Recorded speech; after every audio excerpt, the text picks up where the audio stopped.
imamo jako želju da donesemo mošti novomučenika srpskih, naročito sa prostora tu gdje su ljudi živjeli, pretežno mislim na Jasenovačke, i to nam je želja, prosto da nekako se na taj način povežemo sa njima u duhovnom smislu. A ovdje imamo dve ikone koje su poklon ovom našem hramu.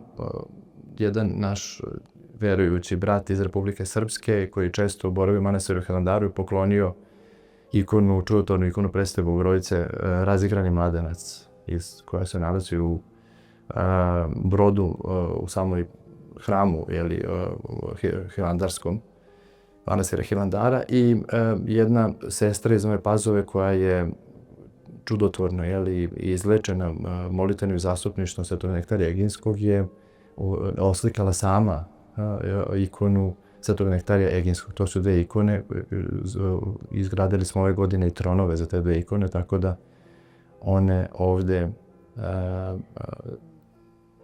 da kažem, molitveno zastupaju nas. Presveta Bogorodica, njoj se posebno u molitvama obraćamo, svi pravoslavni hrišćani, a i mi ovdje na Busijama. Drago nam je što smo povezani sa manastirom Hilandarom, to je naše izvorište duhovnosti.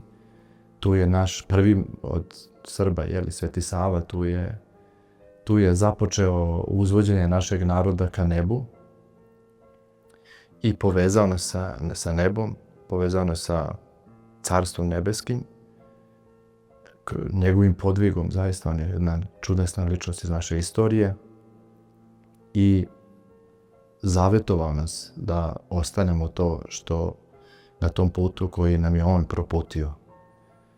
I zbog toga nam je izuzetno važno da imamo tu ikonu iz manastira Hilandara. Također vezani smo i za Svetog Nektarija Eginskog. On je primjer stradanja, jer je sam u svom životu preživio mnogobrojna stradanja i iskušenja, a naš narod nekako se poistovetio sa njim u svakom pogledu i veliki je čudotvorac i pomoćnik u bolestima koje danas zaista su izuzetno, nažalost, prisutne u našem narodu, bolest kancera i tako dalje.